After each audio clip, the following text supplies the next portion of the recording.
أشهد أن لا إله إلا الله وحده لا شريك له وأن محمدا عبده ورسوله وأن ما جاء به حق من عند ربه.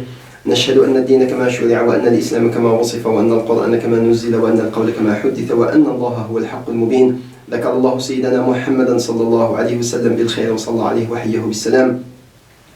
رب اشرح لي صدري ويسر لي أمري واحلل عقدة من لساني يفقه قولي. اللهم أكرمنا بنور الفهم وأخرجنا من ظلمات الوهم. سبحانك لا علم لنا إلا ما علمتنا إنك أنت العليم الحكيم. وصل اللهم وسلم وبارك على سيدنا محمد خاتم النبيين وسلام على المرسلين والحمد لله رب العالمين. أعوذ بالله من الشيطان الرجيم. بسم الله الرحمن الرحيم. الحمد لله رب العالمين والصلاة والسلام على أشرف المرسلين سيدنا محمد وعلى آله وصحبه أجمعين. أيها الإخوة المؤمنون، أيتها الأخوات المؤمنات، السلام عليكم ورحمة الله تعالى وبركاته. نكمل ونواصل مع الدرس الذي بدأناه في الحصة الماضية، والذي عنوناه بقوله تبارك وتعالى: ألا بذكر الله تطمئن القلوب. نبين في الحصة الماضية أن هذا الذكر هو عبادة عظيمة، سي العبادة لن يمر نخصيصا رب سبحانه وتعالى، يمر أن نكثر من هذه العبادة. نبين دميم يا رب سبحانه وتعالى يغسن عن نكثر من هذه العبادة بتل الفوائد إلا أن تستفيد الإنسان المؤمن من ذكر الله تبارك وتعالى. ثم كذلك نسيول أن يتج الشيطان مع هذا الإنسان بت أعرض عن ذكر الله تبارك وتعالى. إذن بعد ذلك لابد أن نطرح السؤال: كيف أكون من الذاكرين الله؟ كيف عادة أذكر الله؟ كيف يذكر المؤمنون ربهم؟ أن ندل إلى القرآن الكريم أن نخزى رب سبحانه وتعالى في الكثير من الآيات السؤال عن هذا الذكر، السؤال عن علاقة المؤمنين بالذكر، كيف يذكر المؤمنون ربهم. من هذه الآيات أن رب سبحانه وتعالى في سورة آل عمران: إن في خلق السماوات والأرض واختلاف الليل والنهار لآيات لأولي الألباب الذين يذكرون الله. أولو الألباب هم أصحاب العقول، إلا يعني يتأملون في ملكوت السماوات والأرض. إن رب سبحانه وتعالى بأنهم يذكرون الله. كيف يذكرونه؟ الذين يذكرون الله قياما وقعودا وعلى جنوبهم ويتفكرون في خلق السماوات والأرض ربنا ما خلقت هذا باطلا سبحانك فقنا عذاب النار. إذن يشار رب سبحانه وتعالى كتصور عن المؤمنين الذين يذكرون الله أنهم يذكرونه في كل الحالات. سبحان الله، هذه العبادة جت ربي سبحانه وتعالى عبادة سهلة جدا. يعني تستلزم قاعد يكون تحضير، يكون وجود، يكون ونشان زمان، يكون ونشان معين مش كذلك ربي خاطر في كل الحالات قياما وقعودا وعلى جنوبهم، سواء كان بالدر، ممكن كان السجومر، ممكن كان الجغلاشن، ممكن كان زور يكون وشان كان الجول غلاد. في حد العاد رجول غلاد السوس ما كان خزانة الهم اللي بورطابل اللي نفرد ديمارو دافد ميد الجول غلاد تمزغ نصلحمت لن تسلم الغناء لن تباع ما بورطابل اللي فوسس اللي يفرد زي شمن ميمي وتجد ذكر رب سبحانه وتعالى. تلاقي الطوموبيل مثلا تلاقي الطوموبيل ذكر رب سبحانه وتعالى. إذا قياما وقعودا وعلى جنوب، سواء تلاقي تبدد تجودد تريح حد من غلاط التصد على جنوبي معنى الله نتصن، يعني في كل الأوضاع وفي كل الحالات لن ذكر رب سبحانه وتعالى ويتفكرون في خلق السماوات والأرض. إذا أن نغزل بأنه المؤمن ديك حد لن يذكر الله في كل الحالات، يعني يلزم ديما في كل وقت رب سبحانه وتعالى يدير البلج. هو التيني أسو شغال ربي غبشة خلاص مثلا الزورية فجأة مجددة عزم غير السلام مع ميدان قضي غير السلام خلاص يعني أو نادي كفاية السيم دا والذكر ربي خاطئ ولا ذكر ربي بالشاول قال خلاص من بعد تفرض الخدام جدد وعزام جدد ولد تلاقي تشميت الدار تلاقي تمودي تلاقي تفرض تلاقي تسيقد تلاقي اي عمل تلاقي تجد دائما اذكر الله، اذكر ربي سبحانه وتعالى، استفتح بذكر الله، سمى تحمد تسبح تستغفر ديما ربي سبحانه وتعالى البلج مش كتعدد من اولي الالباب، يعني ندوسي لاصحاب العقول الراجحه هم اولو الالباب. إذن وني حالة من حالات الذكر ما إلا يذكر رب سبحانه وتعالى عن المؤمنين. كذلك المؤمنون يذكرون الله تبارك وتعالى بخشوع.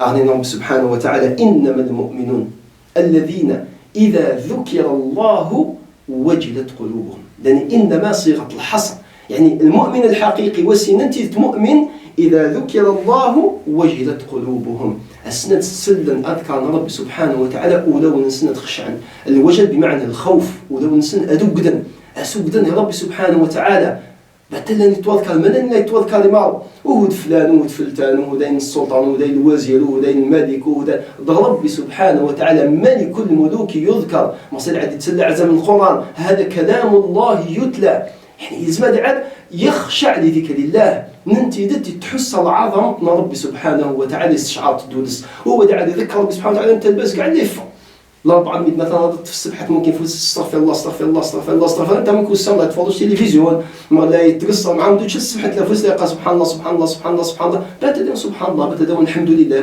بت البالج وللي حضرت بتشتي ولي تفهم بتلك التقال بت المعنى سبحان الله بت المعنى الحمد لله بت المعنى الله اكبر بت المعنى لا حول ولا قوه الا بالله بت قال او نيوان انت البالك اللي يفهم انت اوليك وللي خاشع وللي حاضر بت الفيدت لا استفيد من هذا الذكر سمني الذكر تعني رب سبحانه وتعالى اذكر الله ذكرا كثيرا هو المعنى صغير باللسان ولكن أهم شيء في هذا الذكر هو الذكر بالقلب وأن يخشع القلب أسناد عاد ذكر ربي عاد بالك يحضر بتلك قارة مقصد عاد طلب ربي سبحانه وتعالى لأنه من مثلا يطلب ربي سبحانه وتعالى انت قاعد الباس قاعد اللي دي ما انت اصلا ولا تتابع مثلا السلسفه نصمني ولا طلب ربي انت اللي تقلع خاطي تلك الذكر ربي تلك الطلب ربي تلك محتاج الى الله اظهر لله تبارك وتعالى فقرك واحتياجك شمر وران شغل ربي حاول تستحضر بتلك التقالب بتلك الطلب اخشع يا ربي غرتس يا ربي استطيع تمسح دام تمسح كاع ودمج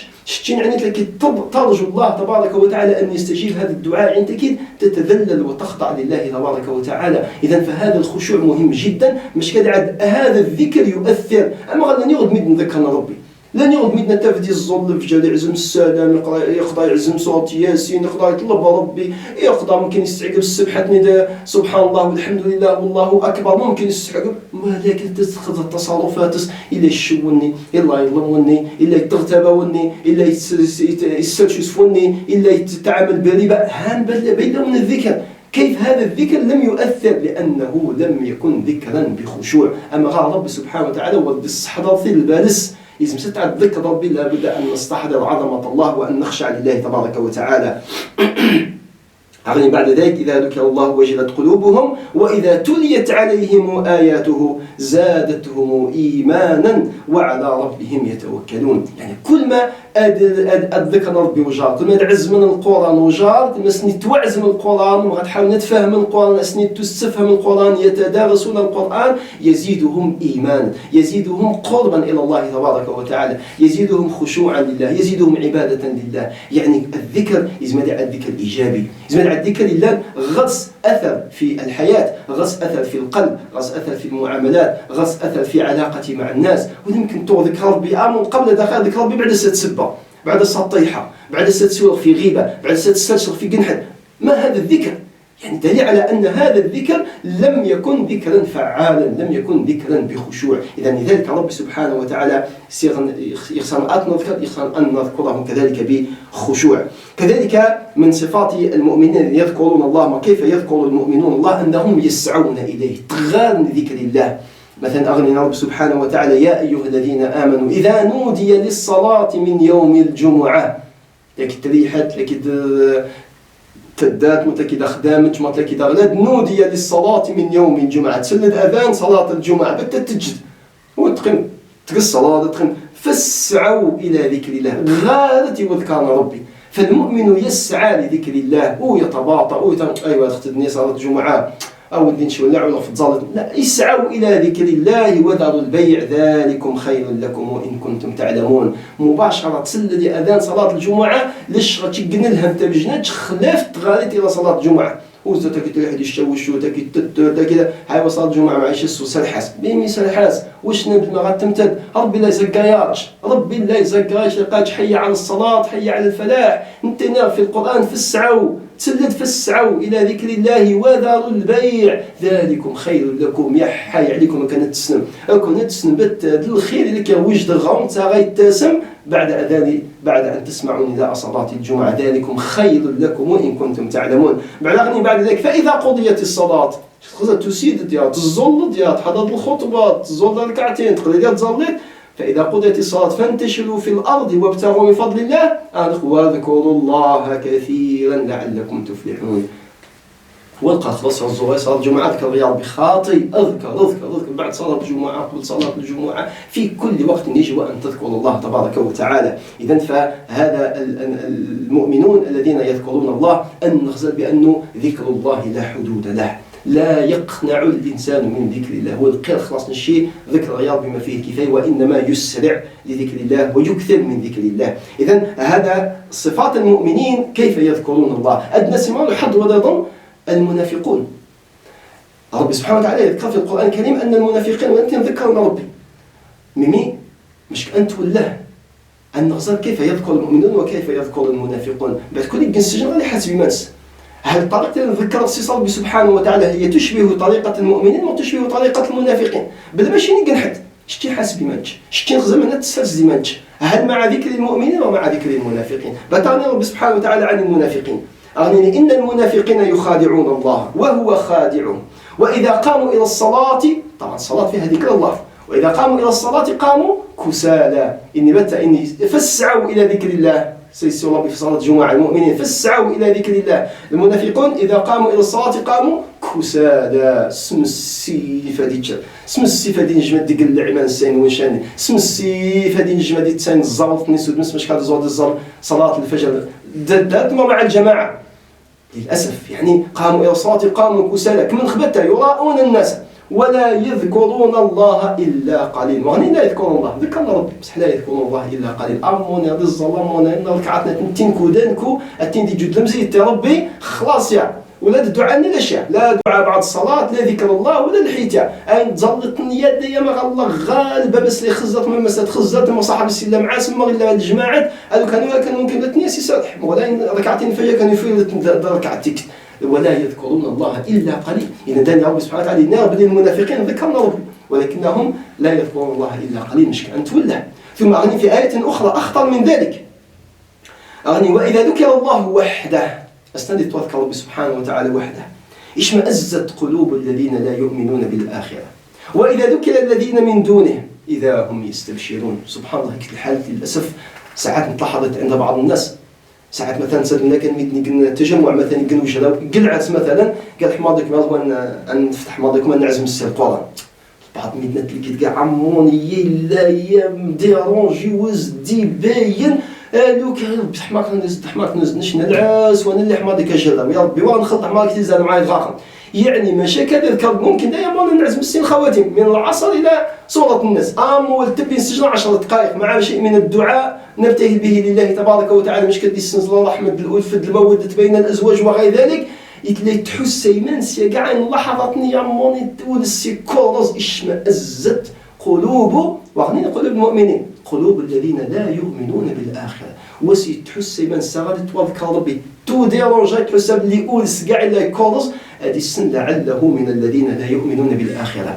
يعني الإيمان بالآخرة الإيمان ربي سبحانه وتعالى دودي ليس الجماز الجنة جهنم إيمان لا يضعف ما ممكن تنقص كاع لجس الحيد حتى يراجع إيمانه. اشمأزت قلوب الذين لا يؤمنون بالآخرة وإذا ذكر الذين من دون انت غير هذه قضايا وسيلة جودين يفتح يختم يا والحمد لله رب العالمين يا رحمة لكم الدار الوقت خلاص إلا يزها أشطح وردي حلا يوفي ما نزها ذا وين ستوات إلا يركز وإذا ذكر الذين من دونه إذا هم يستبشرون. إذا فأنت ولا بدك نحدي تحس أذكر ربي سبحانه وتعالى يعرف ولس اللي تولى يغلب مي يوليك كورس والكان ربي من السنة أرزمغ القرآن مش كتعزمغ الويل هذيك نوسي كتحسي من كاع مقلق مديرونجي كانوا في يقدر إلا معلتيا ما بتطلعوا غير العزم حزب دارت الحزب جنبت الحزب دارت الدجدن يعني تحس ماس كاع مقلق ويتفرح تسمع مع الله سبحانه وتعالى. إذا فهذا الإنسان اللي ذكر ربي سبحانه وتعالى في القرآن إنما من يترس من حالته من يشمئز من ذكر الله ويستبشر بذكر غيره هو الذي لا يؤمن بالآخرة. يعني لا خد تنقص كاع ولت لي بس لا خلا مستاخرة لكن الدنيا حسبي مار يا خويا نشي زعما تستغل الدنيتك لك رجال لك ضم الزان ما خويا نشي لا بيريود العرس يا ربي ما كان شاي بالجيت يا من بعد يا السنه غادي يصل رمضان لك يعاون ما عندي شهر زوار تمجد هذه قضاء رمضان يا ربي ما كعفي ياك وش نصير بالحق سيا اديك حاشا لله تبارك وتعالى. لا تستكثر على الله لا تستكثر على الله. كل ما تذكر ربي وجار السن بلي فايت تيشتين واللي تجد المزية يا ربي العكس، لكن تجد المزية مانتش. الله تبارك وتعالى غني عن عباده واللي يسحق اذكار، خصوصا الذكر بهذا النوع. ربي سبحانه وتعالى آتي الغفتش وللي سحقات وللي السجوم أستسد بمثل هذا الذكر. إذن فأنت له. فهؤلاء المنافقون ذكروا ربي ولكن بهذه الطريقة، يشمئزون من ذكر الله، يذهبون إلى الله كسالى، يذكرون الله قليلا. مش ربي أغني حذر قام تولهت وهو الذكر يخسر. اشتي الذكر يخسر؟ الذين يذكرون الله كثيرا يسعون إلى ذكر الله، إذا ذكر الله وجلت قلوبهم. خص نتمنى ندمنا الذكر ربي بتيز دي نشاغل قشاي داني السلهات يشغلت نخدم أي شيء يشغلتنا عن ذكر الله، لنتمنى يا بالما أدي قضاء ونشاري مش كدولا لحضرة الله تبارك وتعالى حتى يذكرون الله. إذن فهذا الذكر هو مهم جدا. إذن أن نوصل سيس إيماننا. وبمناسبة مشينا شهر رمضان المعظم أن نراجع علاقتنا مع ذكر الله. ذكر الله هو معنى واسع جدا، ربما من أعظم ذكر الله هو قراءة القرآن، ولكن قراءة القرآن وحدها لا تكفي. بتعزموا القرآن الذين غير رمضان شكل ختمه ما كحضر المجالس كيعزموا مسحن شنو فهم غير نعزموا. ما فائدة هذا القرآن؟ يزم إن ربي سبحانه وتعالى وإذا قرأ القرآن فاستمعوا له وأنصتوا، يعني قعسوا شغل كل جوارحي لسماع القرآن ميمي حتى أفهمه. كتاب أنزلناه إليك مبارك ميمي ليدبروا آياته. لابد أن أتدبر هذه الآيات، أن أفهم هذه الآيات. الله سبحانه وتعالى في الحديث: ما اجتمع قوم في بيت من بيوت الله يتلون كتاب الله ويتدارسونه بينهم إلا نزلت عليهم السكينة وحفتهم الملائكة وغشيتهم الرحمة وذكرهم الله في من عنده. إذن فالقرآن وهو العلاقة الجارة بالقرآن فقط هي التلاوة. نعم، العلاقة الأولى هي التلاوة، هي تجويد هذه التلاوة. أحاول أن أقرأ تلاوة صحيحة، مش كنعاد غير أرز نجار، ولكن تحب يصغدا مش كنعاد غسل الأثر. لابد أن أتدارس هذا القرآن، لابد أن أحاول أن أفهم، أن أتدبر هذا القرآن. لأن غنى والحمد لله كتب لي فهم القرآن للتفسير، غنى حلقات للتفسير، غنى الحمد لله كل الوسائل. غير نبي البورتابل مثلا وسيلة ما غسل البورتابل كاع اغلب الناس اللي غسل البورتابل هذه يجي سيك لابليكاسيون القران. انت داير لابليكاسيون ديال القران ديس تعزمت القران الى ساعات ديس التلاوه بتاعني ولد سنه تعزمت ليتني وحدي الى اش تعزم بالروايه التي تقصد، ثم بعد اشوج ديس معاني الكلمات، ثم اشوج ديس تفسير الايات. يعني لم تبقى لنا حجه مش كدينا نشي رمزه والسنه تاع عرب نشي الغالب والعزيمه ما فصلي كل في خاطي إلا غتش تعزم، إلا غتش تسول، إلا غتش تحضر حلقات، إلا غتش والحمد لله كل الوسائل حتى تستطيع أن تفهم هذا القرآن، مش كتعد تطبق هذا القرآن. ثم تأتينا بعد ذلك مختلف الأذكار. أن الرسول صلى الله عليه وسلم علمنا آداب الأذكار، يعني في كل عمل نقوم به في حياتنا أن نبديس أذكار جيت من الرسول صلى الله عليه وسلم، إما أذكار موجودة في القرآن، إما مأثورة في السنة النبوية، إما معليش ولا بالطول تحفظ دينه صغرتش. المهم أذكار ربي سبحانه وتعالى. إنسان مثلا عندما يستيقظ من النوم: الحمد لله الذي أحيانا بعدما أماتنا وإليه النشور. يعني أول شيء لازم تطاونتش، أما الشيطان اللي يسجل ما يتشاش لازم تطاونتش لاش ديب ديالني اللي يخدمتش اللي يطبخاتش اللي ترى تجي من ذوب المعصيش تي أذنت الحمد لله يا خلاص. في دعاء آخر: الحمد لله الذي رد علي روحي وآذن لي بذكره. يعني كتمنى لك حمد ربي أنه كيحيط في هذا اليوم، كتمنى منش تذكر ربي سبحانه وتعالى. إذا صارت فرصة الداد، صارت فرصة الداد، صارت لي حول الحمل يعني أذكر ربي في بداية الطعام يقولون لا ضروري الدعاء كان كدس العشاء كان باس يفكر بسم الله الرحمن الرحيم. الحمد لله الذي رزقنا هذا يا رب يرون. بسم الله الرحمن الرحيم. اللهم بارك لنا فيما رزقتنا وارزقنا خيرا منه وقنا عذاب النار. يعني أذكر ربي قبل الطعام، قدر الشدخ، أتحمد ربي سبحانه وتعالى، افرص تدات وتفرل تدات، كل حركة وسكنة إلا وفيها ذكر مأثور وأدب من آداب النبي صلى الله عليه وسلم. يبقى عاد دائما أعيش في هذا الذكر لله تبارك وتعالى، مش كده عاد تباعد من الشيطان. أسنا ضرورة من الشيطان أن ربي سبحانه وتعالى تشيد الملائكة، وعندما تصحبني الملائكة سأجد راحة، سأجد الطمأنينة، وسألقى الله تبارك وتعالى والشيطان بعيد عني. مادام لا أذكر الله الشيطان لا يصير يجي. أسند اسم لك موت غادي أتي في لا يصير يجي. عندما أذكر الله ذكر أتبع دغان الشيطان إن شاء الله صار يشمى ربي أي يشمى مؤمن لله تبارك وتعالى ذاكر لله تبارك وتعالى وهم من الذين نسوا الله فأنساهم أنفسهم. نسأل الله تبارك وتعالى أن يرزقنا الذكر الكثير والذكر بخشوع والسعي إلى ذكر الله. والسلام عليكم ورحمة الله تعالى وبركاته. سبحان الله والحمد لله ولا إله إلا الله والله أكبر ولا حول ولا قوة إلا بالله العلي العظيم. اللهم صل وسلم على سيدنا محمد وعلى آله وصحبه. اللهم حبب إلينا الإيمان وزينه في قلوبنا وكره إلينا الكفر والفسوق والعصيان واجعلنا من الراشدين يا أرحم الراحمين. وصل اللهم وسلم وبارك على سيدنا محمد خاتم النبيين وسلام على المرسلين والحمد لله رب العالمين.